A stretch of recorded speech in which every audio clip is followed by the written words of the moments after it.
सबको जय मसीह। फिर से एक नए एपिसोड में आपका स्वागत है। पिछले एपिसोड में हम लोग अलगाव के बारे में देख रहे थे। उसी सिलसिले को आगे रखते हुए थोड़ा सा और बातों को हम लोग देखेंगे। परमेश्वर का कलीसिया इस धरती में जब तक है तब तक आडंबर का जीवन त्याग कर दुनिया का मलिनता और अशुद्धि में नहीं फंसकर पवित्रता और अलगाव का जीवन पालन करते हुए आगे चलने वाले को कलीसिया यीशु मसीह के आगमन पर उठा लिया जाएगा। इस कलीसिया के बारे में श्रेष्ठ गीत में अच्छा वर्णन किया हुआ है। उस कलीसिया का सौंदर्य का वर्णन करने के बाद उस कलीसिया को कबूतरी के नाम से पुकारते हुए कहता है। सॉन्ग ऑफ सोलोमन 2 अध्याय उसका 14वां वचन। हे मेरी कबूतरी, पहाड़ की दरारों में और टीलों के कुंज में तेरा मुख मुझे दिखने दे, तेरा बोल मुझे सुनने दे, क्योंकि तेरा बोल मीठा और तेरा मुख अति सुंदर है। तो ये कबूतरी कहाँ बैठा है? पहाड़ की दरारों में और टीलों के कुंज में। कबूतरी सब जगह जाकर खड़ी नहीं होती है, सब जगह जाकर बैठेगी नहीं, सबसे मिलने वाली नहीं है। आम तौर पर कबूतर को पवित्र और निष्कलंक माना जाता है। उसका एक उदाहरण आपको बताते हैं बाइबल से। नूह का इतिहास पढ़ने के समय में हम देखते हैं प्रलय का पानी उतरा कि नहीं देखने के लिए पहले एक कौवा को उड़ाया। कौवा कब वापस आया? हिंदी बाइबल में लिखा है शाम को, मलयालम बाइबल में लिखा है जाना और आना करते रहा। उसमें भी बहुत बड़ी भेद छिपी हुई है। इतना देर कौवा क्यों आना जाना करता रहा? प्रलय में नूह परिवार और जितने पशु पक्षी जहाज में था वो सब छोड़कर बाकी सब के सब मर गया।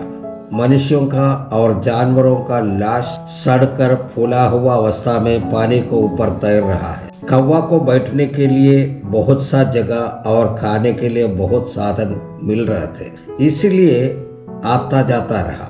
दूसरी बार नूह ने कबूतर को उड़ाया। वो उत्पत्ति का किताब 8 और 9 वचन पढ़ने से पता लगेगा। फिर उसने अपने पास से एक कबूतरी को उड़ा दिया कि देखे कि जल भूमि से घट गया कि नहीं। उस कबूतरी को अपने पैर के तले टेकने के लिए कोई आधार ना मिला, सो वह उसके पास जहाज में लौट आई, क्योंकि सारी पृथ्वी के ऊपर जल ही जल छाया था। तब उसने हाथ बढ़ाकर उससे अपने पास जहाज में ले लिया। कौवा और कबूतर अविश्वासी और विश्वासी के समान है, अपवित्र और पवित्र। मेमना और सुअर के बच्चे का एक कहानी बताते हैं। एक मेमना एक सुअर की, इसका कहानी आपको बताते हैं। वैसे हमारा जीवन भी एक अलगाव का जीवन है। एक धनी व्यक्ति था, उसके पास एक मेमना और एक सुअर का बच्चा, दोनों को पाल रहे थे, बड़ा प्यार से पाल रहे थे। अपने साथ बैठाना, अपने साथ सुलाना सब करते थे। ये रोज सुबह में मैंने दोनों को लेकर के घुमाने के लिए ले जाता और लेके आता, बड़ा प्यार करते थे। तो एक दिन ऐसा हुआ, सुबह सुबह बारिश हो गया तो दोनों को लेकर के घुमाने के लिए निकल गया। रोड का जगह जगह पर पानी और कीचड़ लगा हुआ था, तो उसको बेचते बेचते लोग सब जा रहे थे।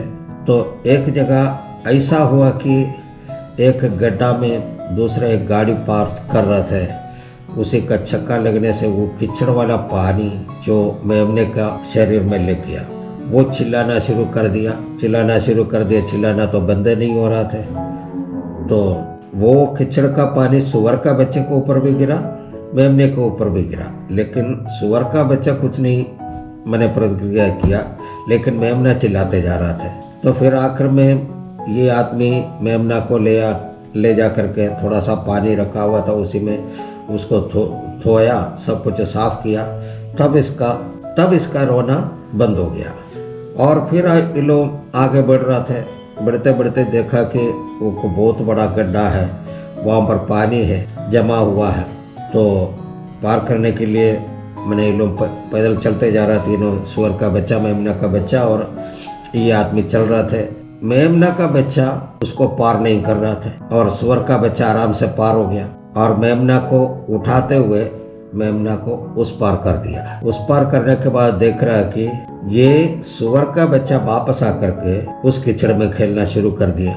इसी से एक सीख मिलती है, जो पवित्र है वो अपना शरीर में या अपना माने जीवन में जो कोई भी कलंक लाने नहीं देता है। सुअर है, सुअर तो उनका आदत है कि कीचड़ में पड़ना है, उसको शरीर में मैंने कीचड़ रहे उससे कोई फर्क नहीं पड़ता है, वो कीचड़ में जाकर के खेलना शुरू कर दिया। लेकिन मेमना को थोड़ा सा कीचड़ लगने से वो रोना शुरू कर दिया, चिल्लाना शुरू कर दिया। जब तक उसको धोया नहीं तब तक वो चिल्लाता रहा। वैसे हमारा जीवन भी एक अलगाव का जीवन है, उसे हम पवित्र रखना है। हम सब पहाड़ की दरारों में और ठीलों के कुंज में रहने वाले कबूतर के समान होना चाहिए। अविश्वासी के साथ का संगति से दूर होना है। मेरा एक दोस्त था, अभी उसके साथ उतना संगति नहीं है। जब उनके घर में कोई बीमारी हो जाता है तो हमें प्रार्थना करने के लिए बुलाता है। चंगाई प्राप्त होने के बाद फिर पहचानते भी नहीं। उनका स्वभाव यही था, चर्च में जाकर मोमबत्ती जलाएगा, जितना भी मंदिर है वहाँ पर जा कर के पूजा करेगा, कहीं गुरुद्वारा दिखा तो वहाँ पर जाएगा माथा टेकने के लिए। एक दिन हमने पूछा, भाई ऐसे क्यों करते हो, कोई एक जगह जाओ। उन्होंने बताया, हम किसी भगवान को भी नाराज करना नहीं चाहते और क्या जाने कहाँ से आशीष मिल जाए। इन्हीं लोगों से सतर्क रहना है, ऐसा लोगों से। मैं यहाँ पर जिस परमेश्वर की बात कर रहे हैं वो अनेकों परमेश्वर से एक परमेश्वर नहीं है, बल्कि एकमात्र परमेश्वर है। हालेलुया। अभी कुछ लोग हैं दो नाव में पैर रखे चलने वाला। हमारा यहाँ जो है अभी का समय नहीं, अभी तो बहुत सारे पुल आ गया है। हमारे यहाँ केरल में बहुत सारे नदियाँ हैं, तो वो नदी पार करने के लिए उस समय पुल नहीं हुआ करते थे, तो नाव से आर पार कराते थे। एक दिन हम नदी के किनारे पहुंच गया था, तो मैंने आर पार कराने वाला, एक तो सरकारी वाला भी होता है, एक प्राइवेट वाला भी होता है। दोनों नाव वाले हमको बुलाया, आइए इसी में बैठिए। दूसरा वाला बोला, आइए इसी में बैठिए। तो एक हमारा रिश्तेदार है, एक हमारा दोस्त है। दोस्त को भी नाराज नहीं कर सकता है, रिश्तेदार को भी नाराज नहीं कर सकता है। हमने क्या किया, जा करके एक पैर दोस्त वाले नाव में रख दिया, दूसरा पैर रिश्तेदार वाला नाव में रख दिया। तो इन लोग दोनों निकला वहाँ से। बीच में मझधार है, पानी का बहाव ज़्यादा है, तो उधर जा करके एक नाव इधर चला गया, एक नाव इधर चला गया। हम कहाँ गया, पानी के अंदर में। यही होता है मैंने अनेकों जगह जाने के लिए हमें अलग होना है। किन किन बातों से हमें अलग होना है, थोड़ा सा और देखेंगे। 6 बातों से हमको अलग होना है। पाप से अलग होना है, पहली बात। दूसरी बात है पापी से अलग होना है। अविश्वासी से अलग होना है। दुरुपदेश यानी कि झूठा उपदेश से अलग होना है। और झूठा उपदेश देने वाले से यानी कि झूठा पास्टर लोगों से या प्रेरित लोगों से, जो भविष्यवक्ता है उन लोगों से अलग होना है। प्रलोभनों से अलग होना है। तो आजकल ये देखने को मिलता है कि आत्मिक तौर पर उच्च श्रेणी में रहने वाले लोग सब आत्मिक स्तर से गिर गए। बहुत लोगों का सेवकाई समाप्त हो गया है। कारण पूछेंगे तो मालूम हो जाएगा कि उनका अलगावपन उनके अंदर से खत्म हो गया। एक और बात बताकर हम इस भाग को खत्म करते हैं। मैं मेरा टीम के साथ में मिलकर के पिछले 20-22 साल से भारत के विभिन्न राज्यों में क्रूसेड चलाता था। उस सिलसिले में हमें अपने गाड़ी से 400-500 किलोमीटर हाईवे में 4 लेन में पर चलते रहते हैं। उस समय हम देखते हैं अनेकों ट्रक के पीछे एक चेतावनी लिखकर रखा है। क्या है आपको मालूम है? कीप डिस्टेंस, दूरी बनाए रखे। अब आपने उद्धार पाया, बपतिस्मा लिया, पवित्र आत्मा पाया, अन्य भाषा का अभिषेक पाया, आपको कीप डिस्टेंस का अनुसरण करना है। हालेलुया। आप शिमशोन का इतिहास तो जानता है, अगर नहीं जानते हैं तो न्यायियों का किताब का 13 से लेकर के 16 तक आयतों को पढ़िएगा, समझ में आ जाएगा कि उनका अंत कैसा हुआ है। और भी बहुत सी बातें हैं जो बाइबल हमें सिखाता है। जैसे जैसे ये कार्य आगे बढ़ते जाएंगे आपको बताते जाएंगे। अभी मूल उपदेश का एक और बात है चंगाई, यानी कि हीलिंग। चंगाई के बारे में मूल उपदेश में अलग से बताए नहीं गए हैं, लेकिन ये भी एक अधिक प्रधान विषय है। पेंतकोस्त लोगों का सामना करने वाला एक अधिक प्रधान विषय, कभी कभी वाद विवाद खड़ा करने वाला विषय, अनेकों चुनौतियों को सामने करने वाला विषय।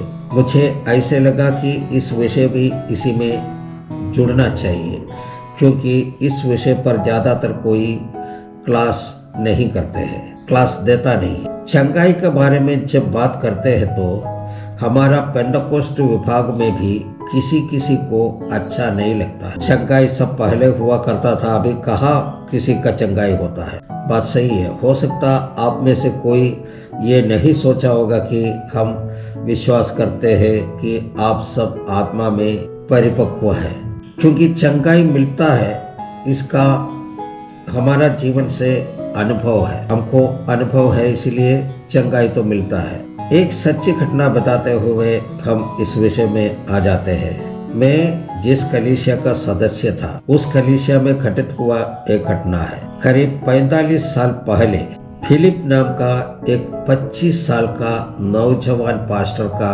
तबादला पटना के लिए कर दिया गया। जिनका नया नया शादी हुआ था, वह अपना पत्नी को लेकर पटना आया, उस कलीसिया में रहने लगा। वो पास्टर परमेश्वर के चंगाई में अटल विश्वास करने वाला व्यक्ति था। बीमारी आने पर दवाई नहीं लेते, प्रार्थना के द्वारा चंगाई मिलती थी। ऐसे में 1-2 साल बाद इन्हें जॉन्डिस बीमारी पकड़ा। किसी डॉक्टर से नहीं दिखाया, प्रार्थना में लगा रहा। कुछ दिन में बीमारी बढ़ते गया। बहुत से मलयाली लोग जो आसपास में रहते थे देखने के लिए आया और सलाह दिया कि इन्हें अस्पताल में भर्ती कर दीजिए। पास्टर ने बोला, मरना मुझे मंजूर है, लेकिन हॉस्पिटल नहीं जाएंगे। अपनी पत्नी को भी बोल रखा था कि अगर ज्यादा सीरियस होकर बेहोश भी हो जाऊं तो भी हॉस्पिटल में नहीं ले जाना, दवाई नहीं देना। आखिर में वो पास्टर का मृत्यु पटना में ही हो गया। इसका नतीजा यही हुआ, उस समय मृतक को देखने के लिए जो आया था, नामधारी कलेश के लोग, उनके रिश्तेदार लोग, आम लोग, आस पड़ोस के लोग, इस कलीसिया के लोगों को और उस पास्टर का पत्नी को इतना सवालों का घेरे में खड़ा कर दिया और अनेकों ताड़नाओं का सामना करना पड़ा। इसलिए पहले बताया, ये एक ऐसा विषय है जो वाद विवाद खड़ा करता है और अनेकों चुनौतियों का सामना भी करना पड़ता है। हालेलुया। अभी यहीं पर समाप्त करते हैं। आप सबको जय मसीह, सबको धन्यवाद।